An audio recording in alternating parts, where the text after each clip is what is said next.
నా పేరు GH Philip అండి. మేము ఇక్కడ సంఘంలో యేసు ప్రభుని ఆరాధిస్తూ ఉంటాం.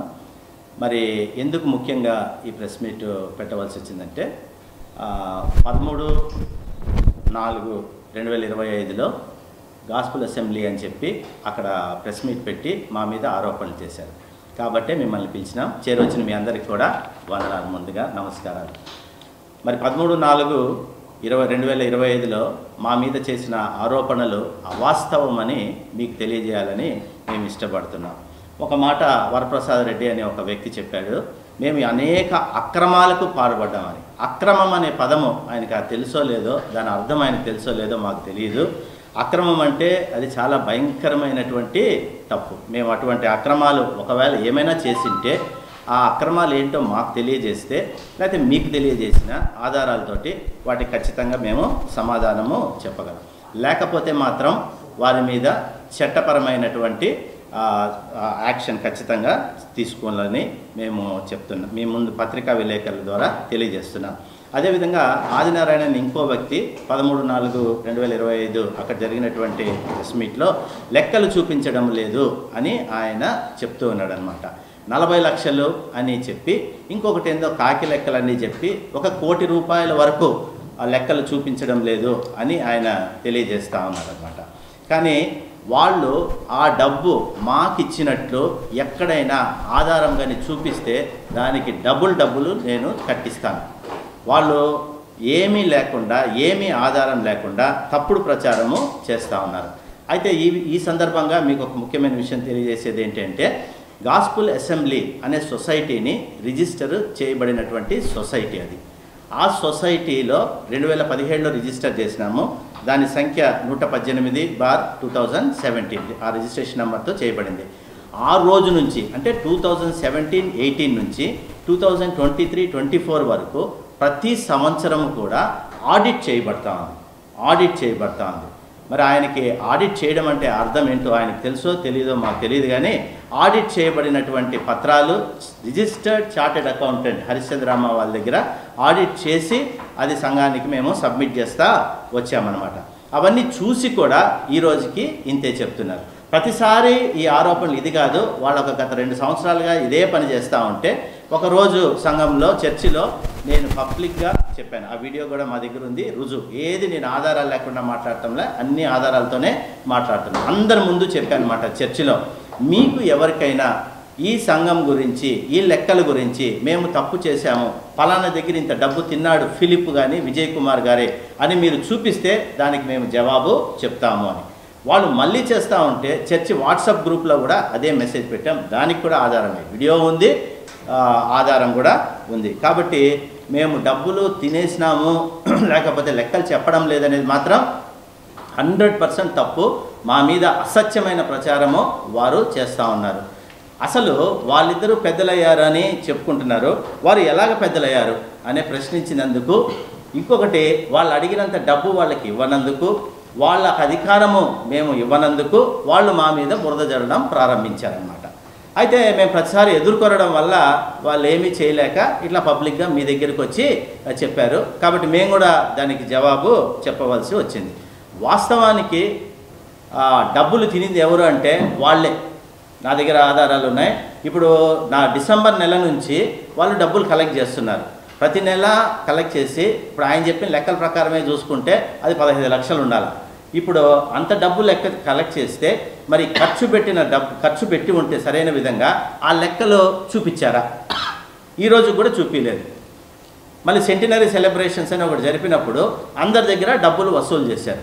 వసూలు చేసి వాళ్ళు బ్యాంకులో వేయకుండా నగదు రూపంలో చేసుకున్నారు. మన సెంట్రల్ గవర్నమెంట్, మన ప్రైమ్ మినిస్టర్ ఏం చెప్తారు, ఎక్కడ కూడా క్యాషే తీసుకోవద్దని చెప్తారు. ఖచ్చితంగా అన్ని బ్యాంక్ ట్రాన్సాక్షన్సే చేయాలని చెప్తారు. అయితే వీళ్ళు నగదు తీసుకొని బ్యాంకుల్లో వేయకుండా వాళ్ళు ఇష్టం వచ్చిన కాకి లెక్కలు చెప్పారు, చిన్న కాగితాల్లో రాసి ఇచ్చారు. ఈరోజు మేము వాళ్ళకి నోటీస్ ఇవ్వాలని అనుకుంటున్నాం. మా సొసైటీ ద్వారా, మా చార్టెడ్ అకౌంట్ ద్వారా. ఆసాప్ అనే వ్యక్తి ₹1,00,000 అడ్వాన్స్ తీసుకున్నాడు. చెక్ ఉంది, అందరికీ చెక్కులే ఇచ్చాం మేము. మా సొసైటీ డబ్బులు ₹1,00,000 అడ్వాన్స్ తీసుకొని ఈ రోజు కూడా ఆ ₹1,00,000కి సెటిల్మెంట్ చేయలే. నేను చేయను, వేరే వాళ్ళు చేస్తారు అని చెప్తాడు. నువ్వు చేయకపోతే నువ్వెందుకు డబ్బులు తీసుకున్నావు? నువ్వు చేయలేని యోగ్యత లేనప్పుడు, ఖర్చు పెట్టే యోగ్యత లేనప్పుడు నీకెందుకు డబ్బులు అని అడిగాం. ఆయన చేయాలి. ఎవరు డబ్బు తీసుకుంటే వాళ్ళే అడ్వాన్స్ తీసుకున్న వాళ్ళు చేయాలి. అట్లా వాళ్ళే అక్రమాలు చేస్తూ మా మీదే వాళ్ళు తప్పుడు ప్రచారం చేస్తున్నారు. ఇంకొక విషయం మాత్రం చెప్పి ముగిస్తాను. దేవవరం అనే వ్యక్తి కూడా ఆ రోజు మాట్లాడుతూ ఉన్నాడు కదా, ఆ దేవవరము స్త్రీల పట్ల అసభ్యంగా ప్రవర్తించడం వలన గతంలో ఆ సంఘంని గాస్పెల్ అసెంబ్లీని స్థాపించినటువంటి జిఎస్ జోసెఫ్ అయ్యగారు ఆయనని 6 నెలలు సంఘం నుంచి పంపించేశాడు. 6 నెలలు కఠిన శిక్ష విధించాడు, వాళ్ళందరికీ తెలుసు. అంతేకాదు ఒక సర్కిల్ ఇన్స్పెక్టర్ భార్యతో కూడా ఆయన అసభ్యంగా మాట్లాడితే వాళ్ళిద్దరూ వచ్చి నా దగ్గర కంప్లైంట్ చేశారు. నేను వెళ్ళి తిప్పితే అప్పుడు వాళ్ళ భార్య, ఆయన దేవవరం భార్య వెళ్ళి ఆయన భార్యకి, అంటే సర్కిల్ ఇన్స్పెక్టర్ భార్య టైటస్ భార్యకి క్షమాపణ చెప్పింది. అది ఆయన యొక్క క్యారెక్టర్. మరి నా క్యారెక్టర్ గురించి మాట్లాడతారు. ఇంకొకటి, ఈ వెంకట్రాముడు అనే ఇంకొక వ్యక్తి ఉన్నాడు, అక్కడ కూడా కూర్చొని మాట్లాడుతూ ఉంటాడు. ఆయనని ధర్మవరంలో కొట్టి తరిమేస్తే ఆయన ఇక్కడికి వచ్చి చిల్లర రాజకీయాలు చేస్తూ ఉన్నాడు అనమాట. వీళ్ళంతా నీతులు మాట్లాడతారు. చెప్పకూడదు కానీ మేము క్రైస్తవులుగా బైబిల్లో ఉండే విషయాలు బోధించేవాళ్ళు బైబిల్ ప్రకారంగా జీవించాలి. మరి వరప్రసాద్ రెడ్డి బైబిల్ బోధిస్తానంటున్నాడు, ఆయన బైబిల్ ప్రకారం జీవిస్తున్నాడా? అన్ని తప్పుడు ఆరోపణలు చేస్తూ ఉన్నాడు. నేను చెప్పినటువంటివి ఈరోజు ఏనికైనా కూడా, ఎటువంటి డిస్కషన్కైనా కూడా సిద్ధం. అన్నిటికీ మా దగ్గర ఆధారాలు ఉన్నాయి. మీకు నమస్కారం. సార్ అక్కడ ఎందుకు ఆరోపిస్తామన్నా ముఖ్యంగా సార్, మీరు అక్కడ ఆంధ్ర బ్యాంక్ నుంచి అకౌంట్ అనంత ప్రగతి గ్రామీణ బ్యాంకు మార్చారంట. ఆ చర్చిలో కూడా కొన్ని నిర్మాణాలు ఎటువంటి పర్మిషన్లు కూడా కట్టారంట. దీనికి ఏం సంబంధం? ఓకే, ఆంధ్ర బ్యాంకులో ఉన్నటువంటి అకౌంట్ వచ్చి సొసైటీ రిజిస్టర్ కాకముందు ఉన్నటువంటి అకౌంట్. గ్రామీణ బ్యాంకులోకి వచ్చినప్పుడు సొసైటీకి ఉన్నటువంటి సొసైటీ అకౌంట్ గ్రామీణ బ్యాంకుకి ఎందుకు మార్చవలసి వచ్చిందంటే, గ్రామీణ బ్యాంకులో సొసైటీ అకౌంట్ ఆపరేట్ చేసేది అప్పుడు నేను, ఇప్పుడు వరప్రసాద్ రెడ్డి ఉన్నారే, మేమిద్దరము ఆపరేట్ చేశాం. మా ఇద్దరు ఇల్లులు అక్కడే, అంటే గ్రామీణ బ్యాంక్ అంటే చాలా ఉన్నాయి బ్రాంచ్లు, బట్ జేఎన్టీయూ బ్రాంచ్ దగ్గర ఉన్నాయన్నమాట. కాబట్టి మా కన్వీనియన్స్ కోసము మార్చినాము. ప్లస్ ఫిక్స్డ్ డిపాజిట్స్ వేసినప్పుడు ఫిక్స్డ్ డిపాజిట్స్ అన్ని నేషనలైజ్డ్ బ్యాంక్స్ కన్నా కూడా గ్రామీణ బ్యాంక్ ఇది అఫీషియల్ కదా 0.5% ఇంట్రెస్ట్ వస్తుంది. సో చర్చికి అది మేలు అని మేము అక్కడికి మార్చాము. రాజకీయ నాయకులు ఎవరు ఉన్నారు? రాజకీయ నాయకులు ఎవరు?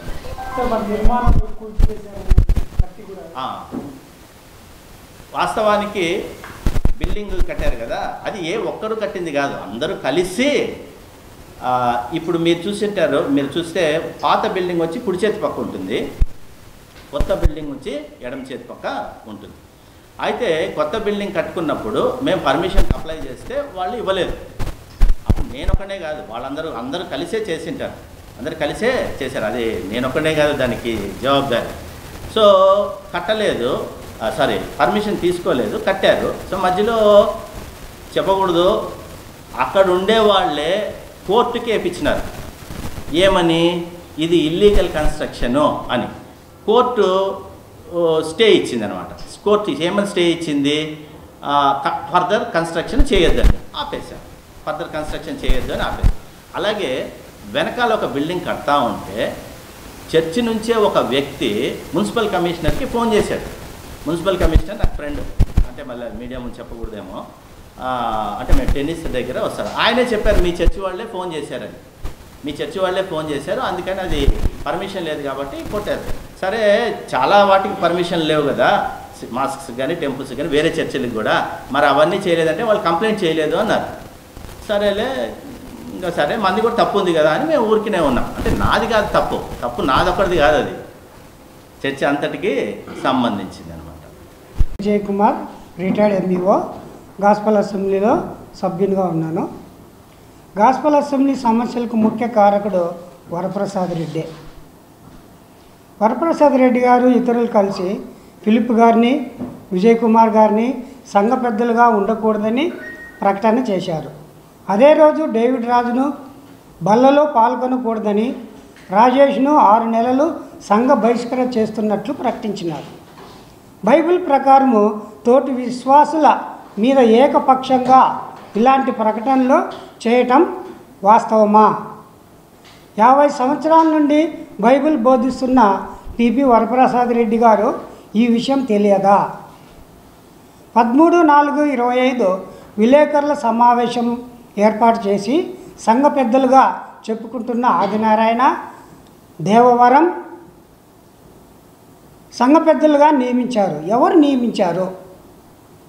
వీరు సంఘ పెద్దలుగా ఉండటకు అర్హత లేదని సుమారు సంఘంలో ఉన్నటువంటి 70 మంది సంతకాలు సేకరించి పెట్టి వినతి పత్రము వరప్రసాద్ రెడ్డికి ఇచ్చినాము. అయినప్పటికీ అధికార దాహంతో అడ్డగోలుగా దౌర్జన్యంగా వరప్రసాద్ రెడ్డి గారికి ఇచ్చేసినాము. అయినప్పటికీ వీళ్ళు అధికార దాహంతోనూ అడ్డగోలుగా దౌర్జన్యంతో ఆదినారాయణ, దేవవరం అధికారం కోసం కొనసాగుతున్నారు. దీనిని ప్రశ్నించినందుకు వీరు టిపి వరప్రసాద్ రెడ్డి గారు వీరికి అనుకూలమైన కొంతమంది కక్ష పెట్టి ఫిలిప్ను నాటి నుంచి నేటి వరకు అనేక విధాలుగా మానసికంగా వేధిస్తూ బూతు మాటలు మాట్లాడుతూ దూషిస్తూ బెదిరిస్తూ అనేకమైన అవాస్తవాలు ఆయనను వేధిస్తున్నాయి. కరోనా సమయంలో సంఘాన్ని నడిపిస్తున్న ఫిలిప్ గారికి వరప్రసాద్ రెడ్డి గారు 1/2/2021లో సంఘ బాధ్యతల నుండి సంఘ పెద్ద తప్పించమని లెటర్ ఇచ్చినారు. అయినా ఆ లెటర్ ఇచ్చి కూడా అనైతికంగా సంఘ పెద్దగా కొనసాగుతున్నాడు. ఫిలిప్ గారిని ఇబ్బంది పెడుతున్నారు. వాస్తవానికి సొసైటీ ఏర్పాటు చేసినప్పుడు, బ్యాంకులో అకౌంట్ తెరిచినప్పుడు, డిపాజిట్ చేసినప్పుడు అన్నింటికీ సంతకాలు పెట్టి ఇప్పుడు అబద్ధ ప్రచారం చేస్తున్నాడు. దేవుని వాక్యం చెప్తారు, నోటు విప్పితే అబద్ధాలు బూతులే. ఈ విధంగా చెప్పడం ఎవరి మెప్పు కోసమో మాకు తెలియకుంది. సార్, ప్రధానంగా ఇప్పుడు మీరు ఏం చెప్పాలనుకున్నారు? ఇవన్నీ అవాస్తవాలు అని మేము చెప్తాను. వాళ్ళు ఇచ్చిండేటివన్నీ అవాస్తవము. మా దగ్గర నిజాలు ఉన్నాయి, అన్నీ ఉన్నాయి. మేము అన్ని సబ్మిట్ కూడా చేసేదానికి సిద్ధంగా ఉంటాం. మీరే కూర్చొని మాట్లాడుకోవచ్చు. అది అది ఇప్పుడు వాళ్ళు ఏమంటారంటే ఎందుకు కూర్చోవడం మాట్లాడుతుంటే కుదరడం లేదని నేను అంటున్నానంటే వాళ్ళకి అన్నీ ఇచ్చేయాలన్నమాట. ఇప్పుడు సొసైటీ అంటున్నారు కదా, సొసైటీ వాళ్ళ చేతికి ఇచ్చేస్తే అది లీగల్ అయిపోతుంది. సొసైటీ వాళ్ళ చేతికి ఇకపోతే అది ఇల్లీగల్. అది వాళ్ళంతా టీచర్లు, మరి వాళ్ళకి ఏం చదువుకున్నారో వాళ్ళకి తెలియాలి. మేము కూడా టీచర్లమే, అందుకని నేను కామెంట్ చేసే అర్హత నాకు కూడా ఉన్నదన్నమాట. వాళ్ళ చేతికి వస్తే లీగల్, వాళ్ళ చేతికి రాకపోతే ఇల్లీగల్. ఇప్పుడు ఈ వరప్రసాద్ రెడ్డి ఫిక్స్డ్ డిపాజిట్ పెట్టినప్పుడు సంతకం పెట్టాడు, బ్యాంక్లో ఎస్బీఐ అకౌంట్ ఓపెన్ చేసినప్పుడు సంతకం పెట్టాడు. ఇప్పుడు ఫిలిప్ చేశాడు అని చెప్తాడు. ఫిలిప్ ఒకటే ఎట్లా చేస్తాడు? ఎవరన్నా ఏ కామన్ సెన్స్ ఉండేవాళ్ళైనా కూడా సొసైటీ అంటే మినిమం 7 మంది లేకుండా చేయలేరు. 7 మంది యునానిమస్గా పెడితేనే ఫామ్ అవుతుంది. ఆయన కూడా పెట్టాడు. సో మేము